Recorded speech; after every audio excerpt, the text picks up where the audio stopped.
vous allez bien. Aujourd'hui je vous ai demandé de participer sur mon Instagram qui s'affiche juste ici et je vous ai posé des questions. Il y a une vidéo qui se fait pas mal en ce moment que je trouve assez cool, c'est est-ce que j'ai déjà ou est-ce que je n'ai jamais? Et je vous ai posé pas mal de questions. Alors au début c'était à vous de choisir les questions, moi j'en ai sélectionné plusieurs et là je vais vous ressortir celles qui sont ressorties le plus souvent ou celles que j'ai trouvées un petit peu rigolotes. Ok, c'est parti. Est-ce que j'ai déjà dormi dans la rue?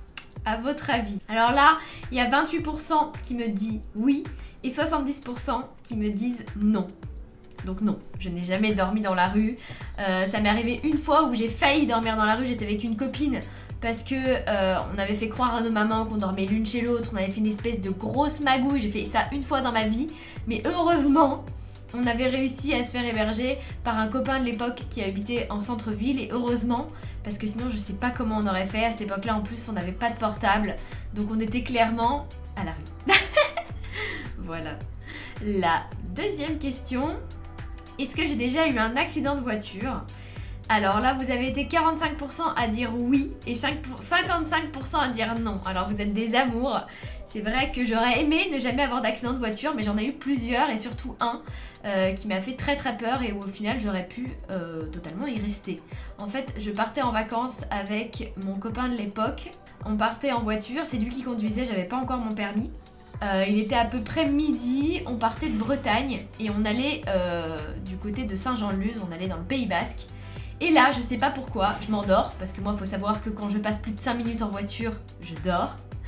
Et j'étais avec mon petit coussin, je dormais paisiblement et là je me réveille en sursaut et je vois la voiture qui tournoie sur elle-même, on se cogne contre une des rambardes, puis on retourne, on se cogne sur l'autre rambarde, on se retrouve face aux personnes qui viennent, sachant qu'on était sur une autoroute.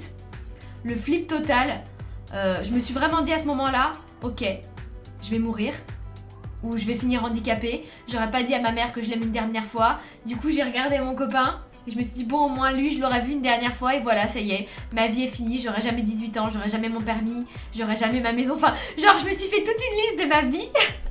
Et là, la voiture s'est arrêtée et je me suis dit waouh, on est en vie. Et c'était vraiment ultra flippant. Et donc après ça, les pompiers sont arrivés, la police etc. La voiture était archi morte, cassée de partout, tous nos bagages étaient éparpillés sur la route, enfin c'était une horreur, je ne souhaite ça à personne. Voilà.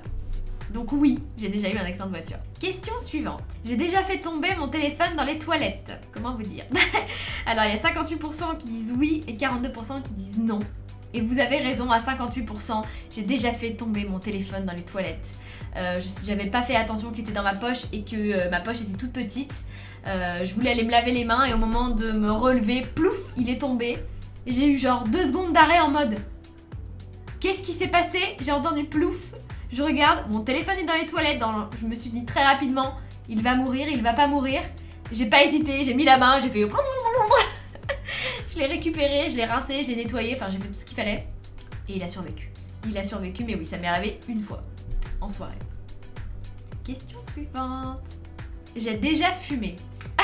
Alors là, vous êtes 41% à dire oui et 59% à dire non. Alors, je dirais oui et non parce que j'ai jamais fumé une cigarette entière et je serais d'ailleurs incapable de le faire puisque dès que je prends une bouffée de fumée, je tousse et je m'étouffe. Mais oui, j'ai déjà essayé quand j'étais... alors j'ai essayé une fois quand j'étais au collège et une fois quand j'étais au lycée. Ça a été un échec total. J'avais très mal à la gorge, le goût était mauvais, j'aimais pas ça. En plus, je comprenais même pas comment fallait faire. Je comprenais même pas comment on pouvait aspirer de l'air et en même temps aspirer de la fumée et ensuite recracher ça comme si c'était de l'air. Enfin, pour moi, ça me semblait juste pas possible. Donc, je ne fume pas, mais j'ai déjà essayé. J'ai jamais fumé une cigarette entière. Question suivante. J'ai déjà embrassé une fille. Alors, vous êtes 46% à dire oui et 54% à dire non. Eh bien oui, j'ai déjà embrassé une fille. Je ne suis jamais tombée amoureuse d'une fille, mais j'avais une super copine à moi, on était en boîte, et là il y a un garçon qui était super lourd, et je pense qu'on l'a toutes fait au moins une fois dans notre vie, où ça nous a déjà traversé l'esprit, de se dire, tiens, si je me faisais passer pour une fille qui aime les filles, peut-être qu'il me laissera tranquille. Et donc on s'est embrassé. J'ai embrassé, donc elle s'appelait... Enfin, son surnom c'était Nanou, si tu regardes cette vidéo, gros bisous à toi, qui est avec son chéri depuis maintenant plusieurs années et ça se passe très très bien. Mais voilà, à ce moment-là, on s'était embrassés et bon, Je lui ai dit, ah t'embrasses bien, elle m'a dit, ah toi aussi. Et on est passé à autre chose. Ensuite, j'ai déjà volé dans un magasin. J'aime bien parce que vous êtes trop mignons. À 34% vous avez dit oui et à 66% vous avez dit non. Et je suis désolée de vous décevoir, mais oui, j'ai déjà volé dans un magasin une fois. J'avais des copines qui faisaient ça régulièrement, mais moi je peux pas. Donc j'ai fait ça une fois avec ma cousine. Gros bisous à toi si tu me regardes. Il y en a qui vont apprendre des choses, je pense. On était à Saint-Malo, on était toutes les deux. On se baladait et on avait clairement pas de sous, on était beaucoup plus jeunes. Et elle me dit, est-ce que t'as déjà volé dans un magasin? Je dis non, jamais. Elle me dit, bah moi j'ai déjà fait avec des copines, si tu veux on le fait aujourd'hui. Du coup je dis ok. Entraînée dans les histoires. Donc on est allé dans 2 magasins et en fait on a volé dans un magasin, il y avait des bijoux et on a trouvé une stratégie. En fait c'était, on prenait des affaires, on intercalait les bijoux dans les affaires, on faisait genre on allait essayer les affaires, ensuite on enlevait les étiquettes, on les cachait, bah il y avait un miroir, hein, un miroir qui prenait quasiment tout l'espace, mais en fait derrière ce miroir il y avait genre ça d'espace et on calait les étiquettes derrière l'espace, ensuite on mettait les bijoux, on achetait une fringue pour être moins coupable et pour faire genre aussi bah on vole pas. On achetait une fringue ou deux et ensuite bah on avait des bijoux. Donc j'ai peut-être volé pour 20 € de bijoux, 15 ou 20 € de bijoux, une fois dans ma vie. Surtout ne le faites pas. Après tu te sens super mal, tu culpabilises parce qu'en plus les vendeuses étaient très sympas, moi j'ai culpabilisé énormément et au final ce que j'avais volé franchement soit ça a cassé, soit je l'ai perdu, mais c'est mauvais karma. C'est vraiment pas quelque chose à faire, après ça vous reste et voilà, c'est pas une bonne expérience. Sur le coup j'ai eu énormément d'adrénaline, j'étais contente, mais après j'ai vraiment été mal et je le referai plus jamais. Donc ne le faites pas. Ensuite, j'ai déjà mangé des escargots. Là vous vous êtes encore trompé. À 56% vous avez dit oui et à 44% vous avez dit non. Je n'ai jamais mangé d'escargots de ma vie, c'est quelque chose qui me répugne. Ils ont beau mettre autant de crème qu'ils veulent et ça a beau être des gros escargots spéciaux pour être mangés, tout ce que tu veux, je ne mangerai jamais d'escargots de ma vie, je trouve ça ignoble. Pour moi c'est pas mangeable, c'est un truc tout visqueux et tout, c'est pas mangeable. Donc non, je n'ai jamais mangé d'escargots. Question suivante. J'ai déjà pris une douche froide. Ah, ça on va en parler ça. À 93% vous avez dit oui et à 7% vous avez dit non. Donc oui, depuis une semaine je prends des douches froides parce que mon chauffe-eau est en panne. Que pour l'instant personne n'est venu, alors le rendez-vous a été pris etc, mais il y a un temps parce que comme c'est un propriétaire il faut faire un devis etc. Et donc depuis que je suis rentrée de vacances, mon eau est froide. Il y a des jours ça va, il y a des jours c'est très compliqué, genre pour prendre un shampoing je le prends au-dessus de la baignoire les cheveux comme ça, pour me doucher je me sers d'une sorte de petit ananas, je me lave vraiment, je me savonne avec ça sans passer sous l'eau et ensuite je passe d'une manière 3 secondes 5, c'est très compliqué. Le matin franchement je me dis allez, courage, il faut te laver. Mais du coup, pas de bain et les douches sont ultra rapides. Je pense que j'économise vraiment énormément d'eau depuis une semaine. C'est atroce. Et ça m'était déjà arrivé dans mon ancien appart en hiver. Je suis maudite avec l'eau chaude, vraiment. Suivante. J'ai déjà été amoureuse. Alors, à 94%, vous avez dit oui et à 6% non. Oui, j'ai déjà été amoureuse. J'ai déjà été très amoureuse 3 fois. 3 garçons voilà qui on va dire que au moment où on s'est séparés ça a été très difficile et j'ai beaucoup souffert voilà, mais il y a eu 3 garçons où vraiment j'ai été totalement amoureuse très très fort, dont un avec qui on est resté donc 7 ans ensemble et 2 où on est resté 7 mois ensemble, mais ça a été aussi assez fort et du coup à chaque fois que tu es très très amoureuse, quand tu te sépares ça fait très très mal, voilà, faut mais bon, c'était chouette. Je garde des bons souvenirs. J'ai déjà triché un contrôle. Ah, alors là vous avez raison. À 79% vous avez dit oui et à 21% vous avez dit non. Oui, je pense que tout le monde triche au moins une fois dans sa vie. Alors jamais à des examens importants. Ça, c'est niette parce qu'il était hors de question que je les loupe ou que je me fasse prendre et que je doive le repasser l'année d'après. Donc ça, c'est jamais arrivé. Par contre, je vous avoue qu'en anglais, quand il fallait connaître par cœur les verbes irréguliers, j'ai triché. En maths, quand il y avait des formules à retenir et que ça pouvait rapporter un demi-point ou un point, j'ai un peu triché. Mais c'est parce que vraiment j'étais nulle et que ça rentrait pas. Ça rentrait pas du tout dans mon cerveau. J'avais beau répéter 40 fois la veille au soir, parce que je révisais, hein, ça rentrait pas. Donc je me disais bon, j'apprends le max par cœur et ceux où vraiment j'y arrive pas, je les note. Dans une petite règle dans ma trousse au fond, discrètement, personne n'a rien vu. Et au moins, j'avais vite fait la moyenne ou je me rapprochais de la moyenne. Le pire c'est que je trichais même pas pour avoir 20, je trichais pour avoir 10. C'était ça le pire quoi. Mais bon, c'est du passé, ça n'a tué personne, je ne regrette pas de l'avoir fait, ça m'a rapporté des points. Voilà. J'ai déjà fait un élevage d'escargots. À 35% vous avez dit oui et à 65% vous avez dit non. Et c'est les 35% qui ont raison. Oui, j'ai déjà fait un élevage d'escargots. Je ne les mange pas, par contre je les adore, je les trouve très mignons. Dès que je peux sauver un escargot, que je le vois sur la route ou qui fait chaud ou dans un endroit qui va pas bien, je le remets dans la verdure. Et je les ai élevés. En fait, je faisais des courses d'escargots avec mes cousines. Et donc, quand on était chez mes grands-parents l'été, j'adorais trouver des escargots, leur mettre, en fait je les faisais aller dans des petites maisons, je m'occupais d'eux, pour les reconnaître je leur colorais la coquille avec des vernis de différentes couleurs, donc il y avait des coquilles dorées, roses, violettes, bleues, etc. Et je m'occupais d'eux, je leur amenais tous les matins de la salade, voilà, je les chouchoutais et l'après-midi on faisait des courses. On les posait sur le mur, on les mettait tous à côté et il fallait parier sur la couleur qui allait gagner. C'était génial, franchement j'ai des super bons souvenirs de cette période où je m'occupais de mes escargots. Et après ma mamie m'a dit que c'était dangereux de leur colorer la coquille, alors du coup j'ai arrêté. Après ils étaient nature. Et je continuais à m'en occuper, ils avaient des grandes maisons, je les mettais sur des petits toboggans et tout. Ils ont vécu des trucs de fou hein, ces escargots. J'ai déjà pris un râteau par un garçon. À 69% vous avez dit oui et à 31% non. Bah oui, vous avez raison, j'ai déjà pris plusieurs râteaux.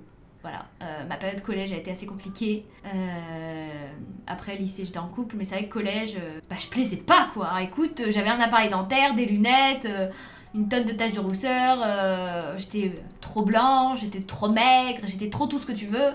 Et clairement les garçons n'étaient pas du tout attirés par moi. En plus j'ai pas mal déménagé, donc quand t'es la nouvelle et qu'en plus les autres... Enfin en fait c'est un effet de groupe, c'est-à-dire si tout le monde te trouve jolie ou si t'es populaire, tous les garçons veulent sortir avec toi. Si tout le monde te trouve bizarre, trop ceci, trop cela, aucun garçon veut sortir avec toi. Et c'est ce qui s'est passé. C'est pas grave, j'ai vécu cette période seule, solitaire. Et après, j'ai rencontré mon copain et c'était beaucoup mieux. J'ai déjà écrit un poème, oui, à 72% et non à 28%. Mais oui, vous avez raison, j'ai déjà écrit même plusieurs poèmes. En fait, quand j'étais amoureuse, je le disais pas forcément, mais je lui écrivais des poèmes que je mettais dans mon journal intime. Je sais pas si je les ai encore, mais j'ai écrit beaucoup de poèmes et des petites histoires et quand je rêvais de la personne, j'écrivais mon rêve, etc. Et voilà, c'était mon petit truc intime et j'aimais bien. Et après, plus tard, j'avais rencontré un garçon avec qui on s'écrivait des mots à chaque interclasse. C'est-à-dire que comme on n'était pas dans la même classe, dès que c'était la pause ou dès qu'il y avait un interclasse, on essayait de se croiser, on s'échangeait nos mots. Ou alors, à la récré, on se les échangeait et on les lisait que quand on était en cours, on n'avait pas le droit de les lire avant. Et comme ça en cours on répondait, enfin c'était cool. Et je sais pas si je les ai gardés non plus, mais je sais que pendant un long moment j'avais une boîte remplie avec tous les mots. J'ai déjà vu un fantôme. À 32% vous avez dit oui et à 68% non. Alors j'ai jamais vu vraiment un fantôme, mais j'ai déjà vécu des expériences paranormales dans le sens où j'ai déjà senti des présences, j'ai déjà eu des frissons quand je suis allée à certains endroits et ou des endroits où je me sentais vraiment pas bien et où j'ai très mal dormi, où il y avait vraiment des choses bizarres. Et une fois j'ai vraiment eu la peur de ma vie. J'étais chez moi et en fait, chez mes parents, dans la maison où ils sont encore là, je vais pour me coucher et là vraiment j'entends des bruits de pas au plafond, mais des vrais bruits de pas où t'entends quelqu'un qui marche doucement et où ça grince et où je me dis c'est pas possible. Donc j'essaye d'éliminer, je me dis si ça avait été un rat ça aurait fait plus un petit bruit de patte, etc. Ok, c'est pas ça.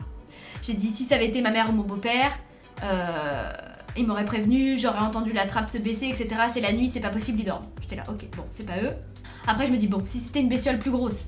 Alors, je réfléchis, je me dis, un chien, non, il a pas pu accéder à cet endroit-là. Donc, si c'est un animal, c'est forcément un animal sauvage. Et là, je commence à chercher sur internet, animaux sauvages pouvant rentrer dans les toits, animaux sauvages, machin, et je ne trouve rien. Mais vraiment rien.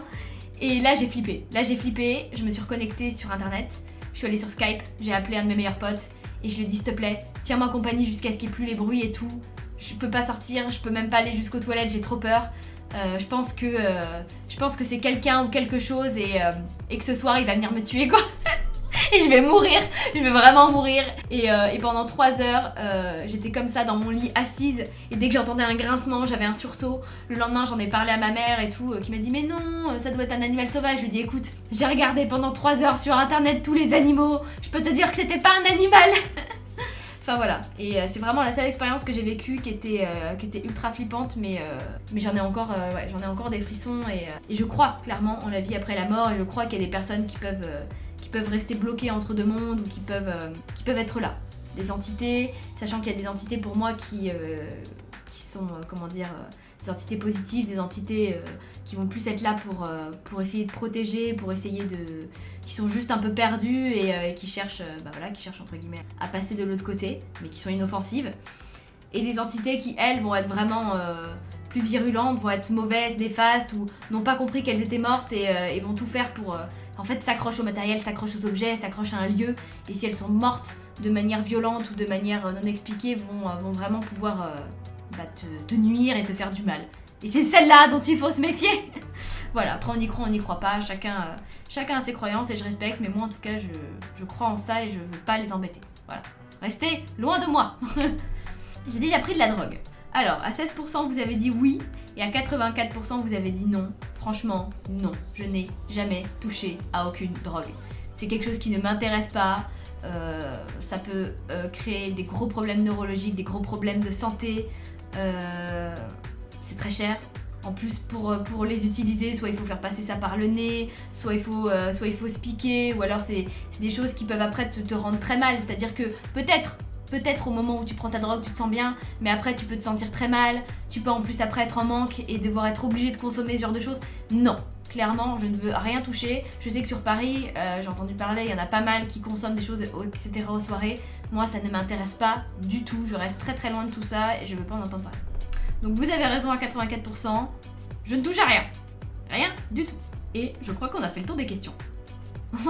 La dernière question, c'était quand même la question de la drogue. Voilà, on a terminé. Bah écoutez, moi ça m'a fait plaisir de répondre à toutes ces questions. Ça vous permet de me connaître un peu plus. Ça permet de savoir si au final vous me connaissez ou vous me connaissez pas. Par exemple pour l'accident de voiture, je pensais en avoir déjà parlé, mais au final apparemment non. En tout cas, merci beaucoup d'avoir regardé cette vidéo. Si ça vous a plu, n'hésitez pas à laisser un pouce bleu. Si vous voulez d'autres styles de vidéos comme ça, du même genre, du même style, ou même la même avec d'autres questions, n'hésitez pas à le dire dans les commentaires. Moi, je vous fais d'énormes bisous et je vous dis à bientôt. Salut!